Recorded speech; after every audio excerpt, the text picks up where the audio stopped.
नमस्कार। मैं वसंत रावल ज्योतिष विद्या ज्ञान चैनल के अंदर आज मैं आपको बताने आया हूं, मंगल आत्मा कारक ग्रह बनकर बैठा हो तो उसका फलादेश क्या होगा। सबसे पहले मैं आपको बताना चाहता हूं, आत्मा कारक ग्रह यानी कि आत्मा को दर्शाने वाला ग्रह। आत्मा कारक ग्रह ये दर्शाता है कि आपका इस पृथ्वी के ऊपर जन्म लेने का उद्देश्य क्या है, कारण क्या है, पर्पस क्या है और आपको इस पृथ्वी के ऊपर आकर कैसे कर्म करने चाहिए ताकि आपका जीवन सार्थक हो।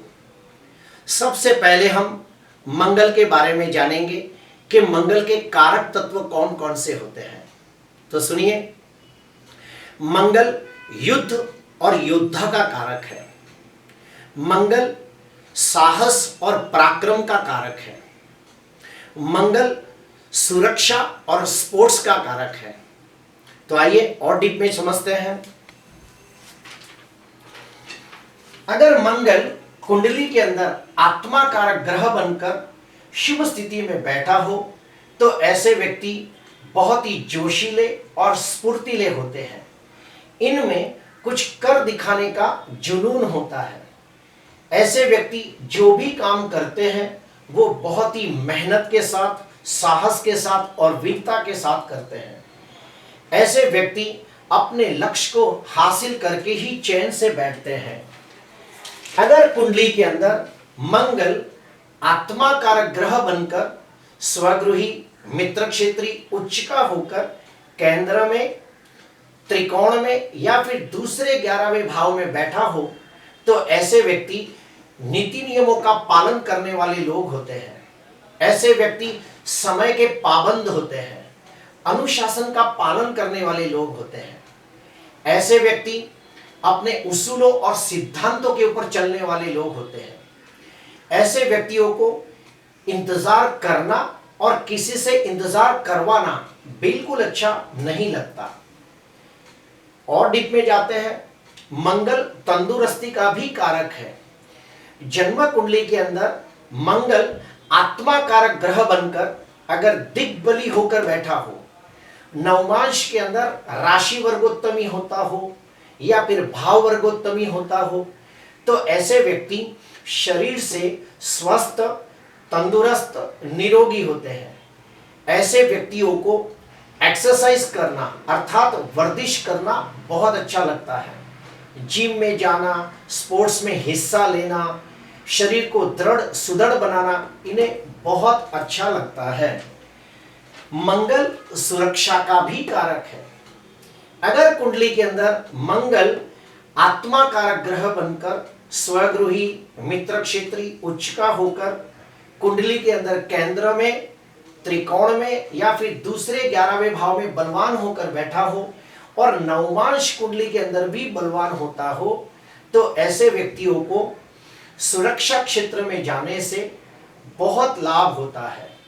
सुरक्षा क्षेत्र में जाए तो उनके जीवन को सार्थकता प्राप्त होती है, उन्हें अपना लक्ष्य हासिल हो जाता है और जीवन का उद्देश्य पूरा होता है।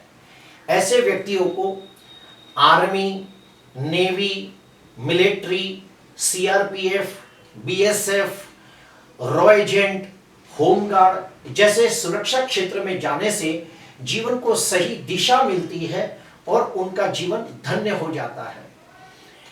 मंगल आत्मा कारक ग्रह बनकर कुंडली में शुभ होता हो और ऐसे व्यक्ति अगर धर्म में, आध्यात्म में, योग साधना में चले जाए या फिर तपस्या करने लगे तो ये लोग हठ योगी बन जाते हैं और कठिन तपस्या करके ईश्वर को पाने का प्रयास करते हैं। और एक स्टेप अंदर जाते हैं, मंगल स्पोर्ट्स का भी कारक है यानी कि खेल कूद का कारक है। अगर कुंडली के अंदर मंगल आत्मा कारक ग्रह बनकर खुद के नक्षत्र में बैठा हो या फिर मित्र ग्रह के नक्षत्र में बैठा हो, शुभ ग्रहों से दृष्ट हो या शुभ ग्रहों से युक्त हो, लग्नेश का मित्र हो तो बहुत शुभ मानते हैं। ऐसे व्यक्ति एक अच्छे स्पोर्ट्समैन बन सकते हैं। ऐसे व्यक्तियों में कुछ करके दिखाने का जोश और जुनून होता है। जो भी काम करते हैं दिल से करते हैं, पूरी निष्ठा से करते हैं, पूरी ईमानदारी वफादारी के साथ जी जान लगा के काम करते हैं। ऐसे व्यक्तियों का विल पावर बहुत स्ट्रांग होता है, निर्णय लेने की शक्ति भी बहुत अच्छी होती है। ऐसे व्यक्ति अपना निर्णय बहुत ही सोच समझ कर लेते हैं और एक बार जो निर्णय ले लिया उसे हर हाल में पूरा करके ही दम लेते हैं। ऐसे व्यक्ति अपनी जिम्मेदारियों के प्रति पूरे ईमानदार, वफादार और सजग होते हैं। इसीलिए कोई भी स्पोर्ट्स में अगर ये लोग हिस्सा लें तो निश्चित तौर पे उन्हें अच्छी सफलता प्राप्त होती है। अभी हम लोग जानेंगे अशुभ के बारे में कि अगर आत्मा कारक ग्रह मंगल अगर नीच राशि में निर्बल होकर बैठा हो या फिर छठवें, आठवें या 12वें भाव में पीड़ित होता हो, या फिर ये नीच का मंगल कोई पाप ग्रहों से दृष्ट या पाप ग्रहों से युक्त होता हो, ये मंगल अस्त का होता हो, नवमांश के अंदर पीड़ित होता हो, षडबल में बलहीन होता हो, अष्टक वर्ग में कमजोर होता हो, षोडश वर्ग कुंडलियों के अंदर बलहीन होता हो, तो बिल्कुल अच्छा फल नहीं मिलता। ऐसे व्यक्ति स्वभाव से जिद्दी, हठी, गुस्से वाले और चिड़चिड़े बनते हैं। ऐसे व्यक्तियों को लड़ाई करना, लड़ाई झगड़ा करना, मारपीट करना बहुत अच्छा लगता है। ऐसे व्यक्तियों के स्वभाव के वजह से और इनकी बुरी आदतों के वजह से कभी कभी इन्हें कायदा, कानून, कोर्ट कचहरी तक जाना पड़ सकता है। तो मैं सलाह दूंगा कि ऐसे व्यक्तियों को अपने स्वभाव में बहुत ही धीरज और शांति लानी चाहिए। लड़ाई झगड़ा करना, मारपीट करना, ये सब नहीं करना चाहिए, वरना उन्हें एक बार जेल यात्रा के योग भी बनते हैं।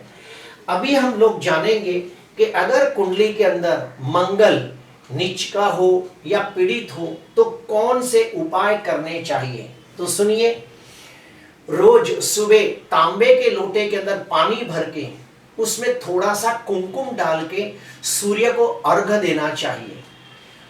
उसके बाद दूसरा उपाय, हनुमान जी की पूजा आराधना करनी चाहिए। तीसरे नंबर पे ओम रीम भौमाय नमः, ओम रीम भौमाय नमः, ये मंत्र का रोज 108 जाप करना चाहिए। चौथे नंबर पे ऐसे व्यक्तियों को स्वभाव के अंदर शांति लाने के लिए रोज आधा घंटा ध्यान, मेडिटेशन, योग, साधना, प्राणायाम करना चाहिए ताकि इनके स्वभाव के ऊपर नियंत्रण आए। प्रिय दर्शकों, कुंडली के अंदर जो आत्मा कारक ग्रह होता है ये बहुत ही इंपॉर्टेंट होता है और जिसके अंश सबसे ज्यादा हो वो आत्मा कारक ग्रह बनता है। जैसे कि आप इधर देखिए, सभी ग्रहों में मंगल के अंश सबसे ज्यादा है और आत्मा कारक ग्रह तुम्हारे पूरे जीवन का गाड़ी है, वो तुम्हें उसी तरफ लेके जाएगा जो वो चाहता है। और अगर जो तुमने उसके खिलाफ कोई काम किया तो तुम्हें चैन से बैठने नहीं मिलेगा, सुकून नहीं मिलेगा, शांति नहीं मिलेगी। प्रिय दर्शकों, आज के लिए बस इतना ही। आपको अच्छा लगा हो तो जरूर लाइक करना, सब्सक्राइब करना। नमस्कार।